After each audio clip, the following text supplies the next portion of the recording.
सज्जनों और देवियों, दुख आता है न समझी से, सुख आता है समझदारी से। ये जिसको समझ हो वो आसान हो जाएगा कि मैं दुख से मुक्त हो सकता हूँ और पूरा सुखी हो सकता हूँ। लोगों को भ्रम है सुख आता है बहुत धन से, सुख आता है पुत्र से, सुख आता है मान प्रतिष्ठा से। और ये धारणा ऐसी है कि कभी पूरी ही नहीं हो सकती है। जिनके पुत्र हैं, पुत्र से क्या सुख पाते हैं? पुत्र बेचारा क्या सुख दे देगा? कमाएगा, खाएगा, और सहृदय है तो माता पिता की भी कुछ सेवा कर देगा। धन अधिक होगा तो उसे सुख कैसे मिल जाएगा? सुविधा कुछ मिल जाएगी।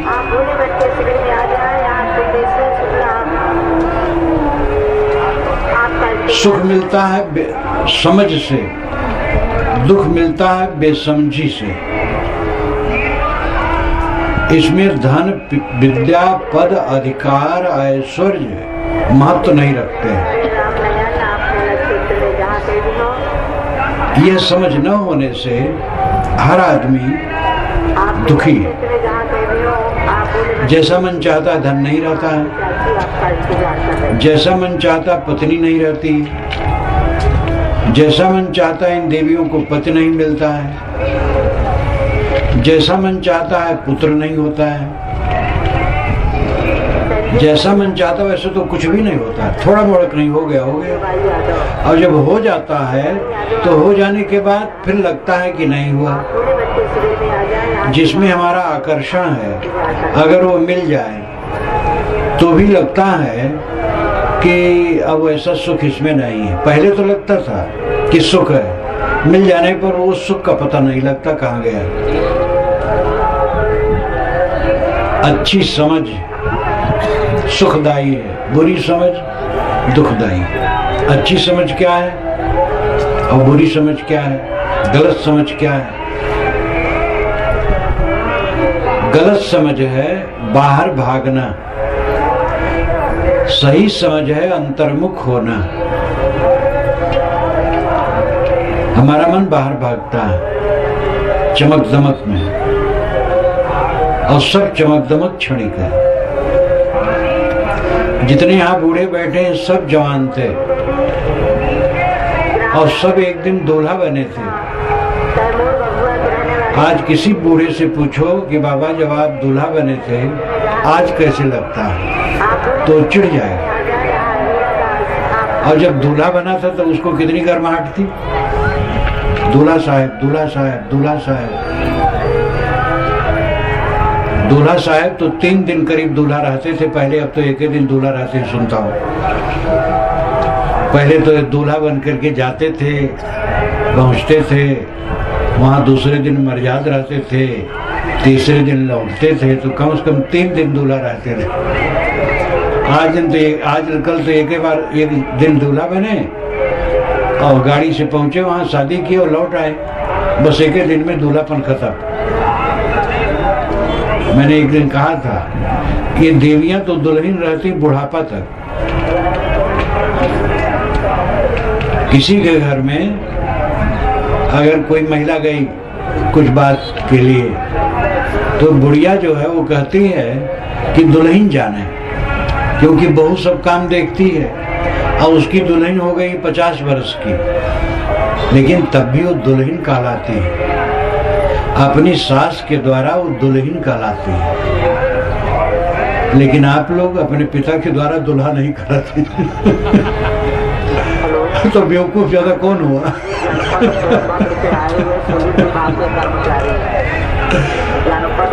दुल्हा एक दिन बस। बाहर की चमक दमक में हम भागते हैं, और भागते भागते जिंदगी बीत जाती है और दुखी रहते हैं। बाहर की चीजों का इतना ही उपयोग है, भोजन ले लें, कपड़े ले लें, आवास ले लें, बस। और भोजन अच्छा कौन होता है? जो सादा हो। लोग मानते कीमती भोजन अच्छा होता है, कीमती भोजन अच्छा नहीं होता, सादा भोजन अच्छा होता है। और भोजन में भी मिठास तब होती है जब भूख हो। आप पैसे से भोजन बढ़िया बना सकते हैं, लेकिन पैसे से भूख नहीं पैदा कर सकते। पैसे से अच्छी सैया लगा सकते हैं, पैसे से नींद नहीं आ सकती। पैसे से नौकर रख सकते हैं, लेकिन पैसे से मित्र नहीं बना सकते हैं। और हमारा दिमाग पैसे में हरदम। पैसा का मूल्य है। एक महात्मा भी बस पर बैठे तो कंडक्टर कहेगा टिकट, टिकट नहीं, पैसा लाओ, पैसा नहीं तो उतार देगा। पैसा का महत्व है। व्यवहार में सभी चीजों का अपना महत्व है वो थोड़े समय के लिए। विचार करके देखिए तो सब माटी है। शरीर माटी है, कपड़ा माटी है, अन्न माटी है, बर्तन माटी, फर्नीचर माटी है, मकान माटी है, हीरे मोती सब माटी है। लेकिन विलक्षण काज रूप में जो निर्मित हैं उनका अलग अलग मूल्य है। अगर आप कोयला लेकर के किसी दुकान पर जाएं और एक डली कोयला दे करके आप कुछ खरीदना चाहें तो दुकानदार खदेड़ेगा। लेकिन हीरा लेके जाएं तो दुकानदार तो सोचेगा कि इसका हम बदला क्या दे पाएंगे। और हीरा है अंत में कोयला, कोयला ही हीरा है। कलकत्ता में उसके विशेषज्ञ ने एक मुझे बताया था, उससे तो पूरी याद नहीं रही बात, लेकिन उसने बताया था कि इतने दाब से अगर कोयला को हीरा को दबाया जाए तो तत्काल कोयला हो जाएगा। तो हीरा कोयला ही है, अंत में माटी है। अन्न माटी है और माटी माटी है, लेकिन अन्न का मूल्य है। अन्न खाया जा सकता है, माटी नहीं है। अन्न अंत में माटी होगा। तो जो कुछ हम देखते हैं सबका सब माटी है, लेकिन कार्य रूप में उन सबकी विलक्षणता है और उनका उपयोग है। मन की मस्तानगी अवमस्तानगी, चित्त की निर्मलता में ये सच्चा सुख है। खुश मन, हरदम खुश मन, ये सुख का साधन है। लेकिन हमारे मन पर दाब है। आप लोगों ने सुना होगा कि भूत बाधा जिस घर में होती है वो घर तबाह हो जाता है। भूत बाधा जब घर में होती है तो घर में आग लग जाती है। दही जमाए तो दही नहीं रहता है, वहां गंदगी रहती है और बहुत उत्पात होता है, बीमार हो जाते हैं लोग, क्या क्या परेशानी होती है। भूत बाधा में लोग जब पड़ते हैं बड़े दुखी हो जाते हैं। लेकिन वो भूत बाधा झूठ है, भूत होते ही नहीं। भूत प्रेत की केवल कल्पना है। लेकिन असली भूत बाधा क्या है? हम लोगों पर, सब पर है। बीती हुई बातों को लेकर के चिंतित हो रहा है। हमें किसी ने कुछ कह दिया था, अब वो खटक रहा है, ये भूत बाधा है। कह दिया था, उसका मन था, कह दिया। हम दुखी क्यों? बीती घटनाओं को लेकर के चिंता में पीड़ित रहना, ये भूत बाधा है। और सबके ऊपर भूत सवार है। कल जो हुआ था, परसों हुआ था, 10 दिन के पहले हुआ था, 2 बरस के पहले हुआ था, 10 बरस के पहले कुछ घटना घटी थी, वो चित्त में खटकती है। ये भूत बाधा को दूर करो। भूत बाधा होती तो सोखा झाड़ने आता है। यहाँ के सोखा संत गुरु हैं, लेकिन वो पूरा नहीं झाड़ पाएंगे, बताएंगे आप झाड़ें। बीती बात को छोड़ दें, भविष्य की कल्पना न करें, वर्तमान में जिएं, मन प्रसन्न रहेगा। जिन मनुष्यों के बीच में हम रहते हैं उनमें समता और शील का बर्ताव करना अत्यंत आवश्यक है, और अपने अहंकार के कारण से ये बहुत कम हो पाता है। कितने पत्नी दिन भर बात नहीं करते हैं। अगर एक दूसरे से कुछ बातचीत करना हो तो बड़ा कठिन होता है। कितनी सास बहू बात नहीं करती हैं, और घर में हैं तो भोजन बनाते हैं तो एक दूसरे को देते हैं, लेकिन बात नहीं करते। देवरान जेठान में खटक है, ननद भावज में ननद का अर्थ है ना आनंद, भाभी से आनंद नहीं। घर में बहू का एक दल और माता और बेटी का एक दल, और ननद तमाम लाई लगाई करके अपने भाभी के लिए वातावरण खराब करती है। लेकिन कुछ दिन के बाद ननद जब जाती है अपने ससुराल में तो उसको ननद मिलती। ये चक्र है ऐसा, गलत करोगे वो बात आपके ऊपर आएगी। ननद भावज में बातचीत नहीं। मानसिक कलुषता बहुत दुखदाई है, मानसिक मलिनता बहुत दुखदाई है। जिन लोगों के बीच में रहें हम आनंद से तब रह सकते हैं जब दूसरे के दोषों को दिमाग में ला करके दिमाग को उलझाएं ना। गलतियां सबसे होती हैं, और एक के हिसाब से दूसरे का विचार गलत लगता है, व्यवहार गलत लगता है। वो अपना मानसिक रोग है, सहने की जरूरत है। अगर सहन नहीं करेंगे तो प्रेम का बर्ताव नहीं हो पाएगा। स्वभाव सबका अलग अलग है।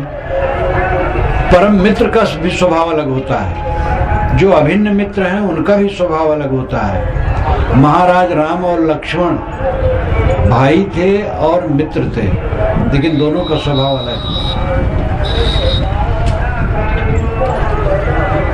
जब कैकेयी ने बताया राम से कि तुम्हारा वनवास हुआ है और 14 वर्ष का और भरत का राज्य हुआ है, तो राम लौट आए, माँ के पास पहुंचे। माँ ने सुंदर राजशाही आसन बिछा दिया था, क्योंकि वो समझती थी आज तिलक हो रहा है। राम ने उसको हाथ से छू लिया और कहा, माता जी इस पर बैठने लायक अब नहीं हूँ, मैं 14 वर्ष के लिए वनवास जाता हूँ और राज मिला है भरत को। तो कई कौशल्या बदहोश हो गए। होश में जब आई रोने लगी। उन्होंने कहा कि तुम्हारे पिता के राज्य में मुझे सुख नहीं मिला, तुम राजा होते मुझे सुख मिलता ऐसी आशा थी, अब तुम 14 वर्ष का वनवास चाह रहे हो। आप सोचिए, कौशल्या कहती है तुम्हारे पिता के राज्य में मुझे सुख नहीं मिला। आप लोगों को सुख कैसे मिलेगा? छोटा छोटा घर और छोटी छोटी चीज। लक्ष्मण आ गए, वो सुन लिए, पहुंचे, वो गरमाए, कह भैया कुछ नहीं, आप गद्दी पर बैठो, मैं देखता हूँ युद्ध में कौन मेरे सामने आता है। पिताजी मेहरचरा है, उनको मार दिया जाए, जेल में डाल दिया जाए। आप बैठो गद्दी पर, देखता हूँ कौन आता है। कौशल्या ने राम से कहा, लक्ष्मण की बात तुम सुने? राम ने कहा, मेरा ऐसा साहस नहीं। राम का वचन कितना वजनदार है। वो त्यागी नहीं बने, नहीं ये कैसे कर सकता हूँ, ऐसा नहीं कहे, विनम्र भाषा, मेरा ऐसा साहस नहीं। राम इतने कोमल है, लक्ष्मण गरम। जब उन्होंने कहा मेरा ऐसा साहस नहीं है, तो लक्ष्मण भी ठंडी हो गई। ये बात बराबर आती है रामायण में। चित्रकूट में राम आहार भून करके सीता को खिलाते हैं। इदम मिष्टम इदम मेध्यम, वाल्मीकि रामायण के अनुसार मैं कहता हूँ, ये पवित्र है, ये मीठा है। इतने में लक्ष्मण दौड़े दौड़े आते हैं, कहते भैया आग बुझाओ। दुश्मन आ गए, उत्तर से धूल उड़ रही है, कोलाहल हो रहा है, पक्षी उड़ रहे हैं और ये भरत दुष्ट है। वो सोचता होगा 14 वर्ष क्यों राज्य करें, जीवन भर करें, आपको मार दे बस। ये महादुष्ट है भरत।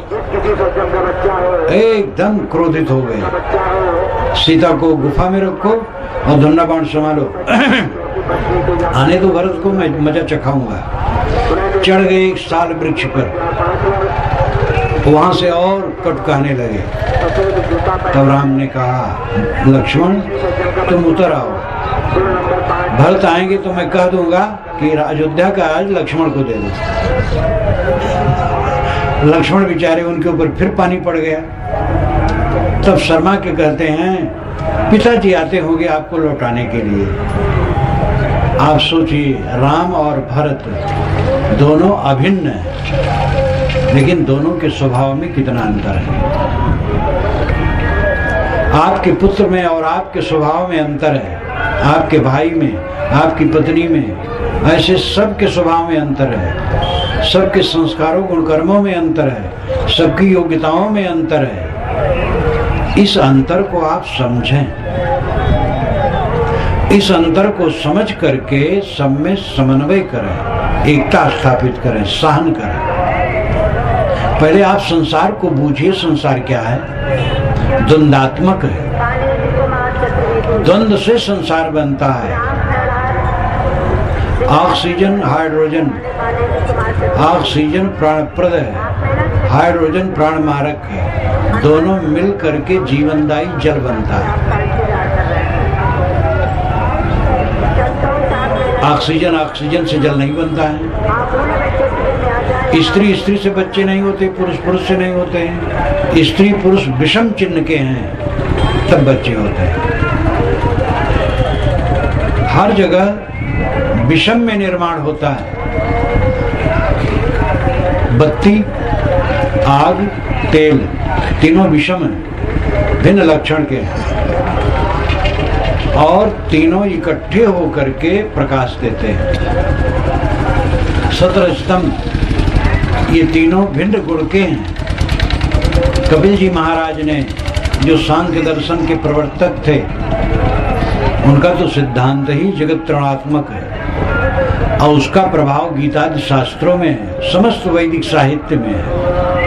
त्रिगुणात्मक जगत, तीनों गुण विरोधी हैं, सतरजतम, और उन्हीं से सारा संसार निर्मित होता और चल रहा है। मार्क्स ने भौतिक द्वंद्ववाद सिद्धांत रखा है। जितनी राजनीतिक पार्टियां हैं उनमें किसी में दर्शन नहीं है, केवल मार्क्स में दर्शन है और उन्होंने भौतिक द्वंद्ववाद अपना दर्शन रखा है। भौतिक क्षेत्र द्वंद्वात्मक है, हम द्वंद्व में जी रहे हैं। इसको पहले समझें और समझ करके सहना सीखें। आपने लड़के का प्यार दिया, लड़के को प्यार दिया, पढ़ाया लिखाया, बड़ा बनाया, धंधे में लगाया, शादी विवाह किया, सब ठीक है, लेकिन लड़के का अपना स्वभाव, अपनी रुचि, इसको आप समझिए। उसकी अपनी अहमियत, उसका अपना अहंकार, उसको समझिए, लड़िए ना। अभी मेरा कार्यक्रम जबलपुर में था तो और दूर से एक भक्त मिलने आए, वो सेठ टाइप के हैं, पैसा वाले हैं, बड़ा धंधा किए। कहे साहब धंधा जो किया, मकान बनवाया, बच्चे को धंधे में लगाया, सब कुछ मेरा किया है, अब बच्चा मेरे ऊपर टिप्पणी करता है, जो मैंने अच्छा किया उसका नाम नहीं लेता है और मेरे कामों में त्रुट निकाल करके आलोचना करता है। महाराज इस समय अब क्या करूं, मैं कहाँ रहूं? मैंने कहा हमारे पूर्वजों ने इसीलिए वानप्रस्थी का नियम बनाया था। 50 बरस के जब हो जाओ तब वानप्रस्थ हो जाओ। और तो ऐसा है चाहे 90 बरस के हो, छोड़ना नहीं चाहते हो। तो क्या होगा कल अकेला में? हमारे महापुरुषों ने कहा था 25 वर्ष तक ब्रह्मचर्य व्रत पालन करो, उसके पश्चात विवाह करो। जो नहीं करना चाहता वो न करे, कोई बिल्ला होता था विवाह करे। और विवाह के बाद 25 से 50 तक गृहस्थी करो। अगर आपके बच्चे हो गए तो आपकी 50 वर्ष की उम्र हुई तब तक वो जवान हो चले, उनको काम सौंप दो। अब अपना वानप्रस्थी हो जाओ। वानप्रस्थी नियम था, जंगल चारों तरफ होते थे, तो घर छोड़ करके जंगल में कुटिया रमा लो, पति पत्नी दोनों वहां रहो ब्रह्मचर्य से। और अगर पत्नी न रहना चाहे तो घर में छोड़ दो, अपना अकेले रहो, ब्रह्मचर्य से रहो। साधना करो, समाज की सेवा करो, घर वालों को उचित निर्देश कर दो, लेकिन ज्यादा लिपटो न। पीढ़ी आजकल बहुत जल्दी बदल रही है, संस्कार बहुत जल्दी बदल रहे हैं। पहले जो 50 वर्ष में बदलाव होता था, आज 5 वर्ष में हो रहा है। आज के लड़के तो पिता को थोड़े दिन में बेवकूफ मानना शुरू कर देते हैं, और ये नहीं समझते हैं कि 20 वर्ष के बाद मेरा लड़का मुझे और बेवकूफ बताएगा। लोग समझ नहीं पाते हैं। एक घर में एक महिला बड़ी तेज तर्रार थी।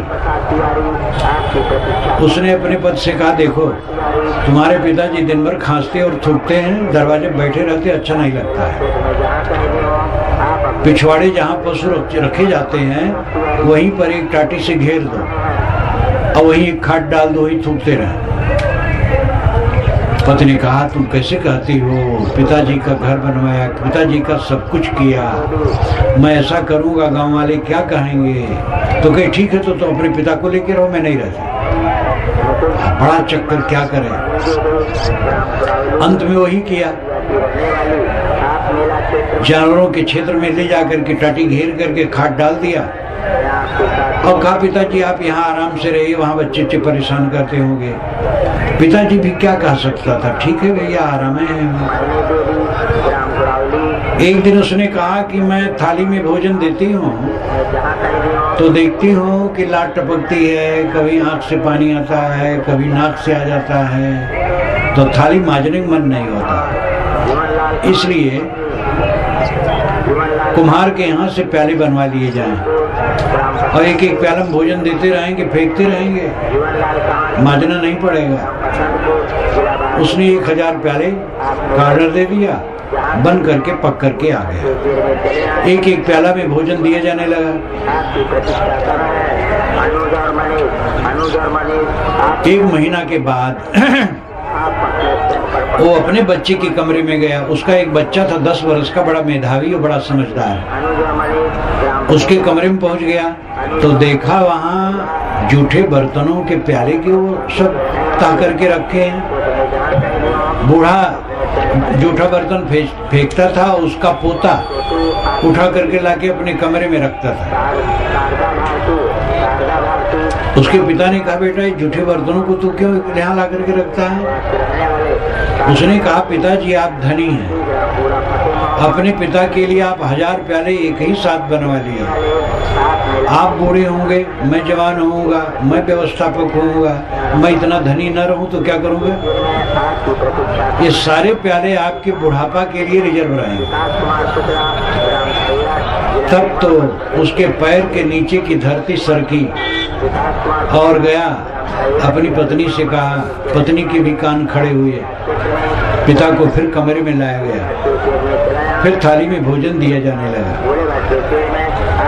त्रुटियां पहले भी थी, आजकल ये त्रुटि ज्यादा बढ़ रही है। धनियों में और विशेष धनियों में और बढ़ रही है, बल्कि गांव में अभी उतना कम है। जो सभ्य कहलाते हैं उनमें और असभ्यता बढ़ रही है। इसी इलाहाबाद में एक 85 वर्ष के सज्जन मेरे पास आए, कहे काफी दिन हो गया वो नहीं होंगे। कहे महाराज मेरे 2 लड़के दोनों इंजीनियर हैं, एक दूसरे शहर में है, एक यहाँ है।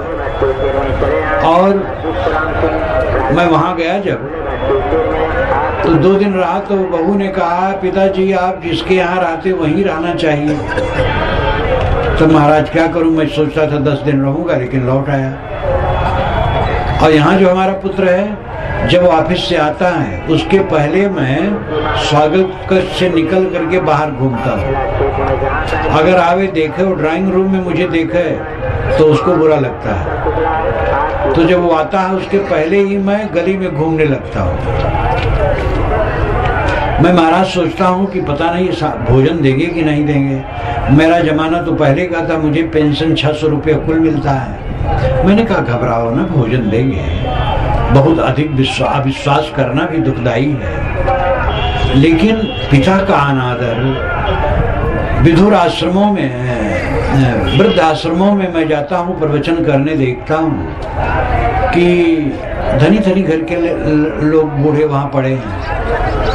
पुत्र उनको कहता है आश्रम को कि हम देंगे आपको पैसा, लेकिन हम घर में नहीं रख पाएंगे। ये दुखद होता जा रहा है। लेकिन पिता ध्यान दे कि मानसिकता समझें, देखें और अपना अधिकार जमाने की चेष्टा न करें। बुढ़ापा जितना आए जीवन मुक्ति की तरफ चलो। कच्चे आम चिकने होते हैं लेकिन खट्टे होते हैं। पके आम में सिकन भले हो लेकिन मीठे होते हैं। जवान सुंदर भले दिखे लेकिन अधकचरे होते हैं। बूढ़े सुंदर भले न दिखे लेकिन वो पके होते हैं। लेकिन पके होने का लक्षण है मिठास, और ज्यादा बूढ़े होते हैं खट्टे। 4 बूढ़े जहाँ इकट्ठे होंगे, भैया राम राम राम राम, कुशल मंगल, क्या कुशल कहें? लड़का कहे मैंने, अरे यार तुम्हारा लड़का खाली कहा नहीं मानता, हमारा लड़का तो हमें गाली देता है। सब अपने लड़के की बुराई शुरू करेंगे और इसका परिणाम होगा ये बात लड़के के कान में जाएगी। लड़के का मन और खट्टा होगा। लड़के की निंदा न करो। कुशल हो तो कहो लड़का कहा मानता है, सेवा करता है, सब ठीक है। बहू की कभी कभी प्रशंसा कर दो कि बढ़िया भोजन बनाती है। अरे माताएं ज्यादा टिप्पणी करती हैं अपनी बहू की, और बहू की टिप्पणी करके समझ लो आपका बुढ़ापा दुखद होगा। आपकी लड़की सेवा नहीं करेगी, बहू सेवा करेगी। बहू पुत्री है, असली पुत्री बहू है, जो आपके मृत्यु तक साथी है। बहू को पुत्री मानो, प्यार दो। बूढ़ों को भोजन अच्छा नहीं लगता है क्योंकि उनके जीभ में जो रस ग्रहण करने की शक्ति है वो क्षीण हो गई है। कि कितने बूढ़े कहते पता नहीं क्या बनाते हैं, ना मीठ लगे ना सीठ लगे, कैसा लगता है। बनाने में दोष नहीं है, आपके बुढ़ापा का दोष है। मुझे खुद याद है बचपन में गुड़ का टुकड़ा भी अमृत लगता था, अब बर्फी भी वैसा नहीं लगता। बहू बेटे की समय से प्रशंसा कर दो। ज्यादा प्रशंसा करोगे तो गलत होगा, तब तो होगा नवई कर रहे हैं। कभी कभार बहू बेटे की प्रशंसा कर दो और अपने साथियों का समर्थन करो। ये क्यों नहीं समझते हो कि आपका अहंकार अपना है तो दूसरे का भी अहंकार है। आप तो मानते हो हम बड़े निर्माणी हैं, अपने हाथ से आप पीठ ठोकते हैं अपना, लेकिन आप में भी त्रुटि है। आपका भी अहंकार है। दूसरे के अहंकार को सहो, अपने अहंकार को मारो। सबके अंदर से जहर निकलता है, सबके अंदर से। विष और अमृत तो सब में है, लेकिन अमृत दबा रहता है, विष उभरा रहता है। दया क्षमाशील संतोष ये अमृत है, काम क्रोध लोभ मोह राग द्वेष ये जहर है। तो अमृत दबा रहता है, विष भड़का रहता है, क्योंकि आदमी अपने को असंयत रखता है, इसलिए सबके अंदर से जहर उबलता रहता है। अपने जहर को मारो और दूसरे के जहर को सहो, यही सुख का साधन है। दूसरे द्वारा, पत्नी द्वारा, पति द्वारा, पुत्र द्वारा, पिता द्वारा, भाई द्वारा, किसी द्वारा भी तकलीफ लगे उसको सह लो और स्वयं तकलीफ न दो जानबूझकर। जब ऐसा मन होगा तो आपस में प्रेम होगा, प्रेम होगा तो सरलता होगी, तो आपका घर स्वर्ग होगा और आपके जितने सदस्य हैं वो देवी देवता होंगे। मरने के बाद जो स्वर्ग की कल्पना वो केवल कल्पना है। स्वर्ग है यहाँ की अपूर्ण इच्छाओं की भड़ास। हमारी इच्छाएं पूरी नहीं होती, जवानी थोड़ी दिन रहती, फिर बुढ़ापा और इंद्रियां शिथिल, सब अपूर्ण। तो हम लोगों ने स्वर्ग की कल्पना कर डाली है। स्वर्ग कहीं नहीं है, स्वर्ग है प्रेम में, और प्रेम होगा त्याग में। कुछ न चाहो, जो मिले सेवा साथियों से प्रसन्न, अपमान मिले प्रसन्न, सम्मान मिले प्रसन्न, सब में प्रसन्न, समबुद्धि, मन निर्मल, साथियों के साथ सुंदर बर्ताव, सुख शांति रहेगी। ज्ञान तो बहुत है, साथियों के साथ अच्छा बर्ताव नहीं है। प्रेम और करुणा, सहनशीलता, समता को हम खो करके जीते, इसलिए शांत नहीं मिलते। चित्त की शांति सुख है, पदार्थ में कहीं सुख है। बड़े बड़े धनी मानी हरदम दुख में बिताते हैं, उनका चित्त हरदम चंचल रहता है। एक सेठ ने कहा, महाराज जो पैसा कमाया हूँ फेंक नहीं सकता, लेकिन घर में रख नहीं सकता, क्या करूं, नींद नहीं आती। अब इतना पैसा है, सरकार को बता नहीं सकते हैं, घर में रख नहीं सकते हैं, फेंक नहीं सकते हैं। ये उदारता नहीं है कि चलो गरीबों की सेवा कुछ कर दें। मोह नहीं छूटता है, वो रखे रहना चाहते हैं और फिर दिमाग खराब है और पैसा उनके लिए क्या कर रहा है, क्या फायदा है। दुनिया की सारी चीजें औषध की तरह प्रयोग होना चाहिए, तब वो सुखदायी होगी। जीवन जीने की वस्तुएं और जीवन जीने की कलाएं, इन दोनों पर ध्यान दीजिए। जीवन जीने की चीजें हैं अन्न, पानी, रुपया, पैसा, घर, मकान, सवारी इत्यादि, और जीवन जीने की कलाएं हैं क्षमा, दया, करुणा, प्रेम, संतोष। तो जीवन जीने की चीजों के प्रति सबको ध्यान है, कलाओं के प्रति ध्यान नहीं। हमें ज्यादा मिले इतना ख्याल है, लेकिन हम सहनशील हों, प्रेम से जिए, समता से जिए, दूसरे को आदर दें, दूसरे के साथ सुंदर बर्ताव करें, ये नहीं है। स्वयं सहनशील बनो, दूसरे की बातों को सहो, स्वयं कट न कहो। और आप अपने घर में ऐसा वातावरण बनाओ कि एक दूसरे के साथ सुंदर बर्ताव करें, कम से कम आप करें, हम करें। शाम को जब घर में जाओ तो सबसे हंस करके बोलो,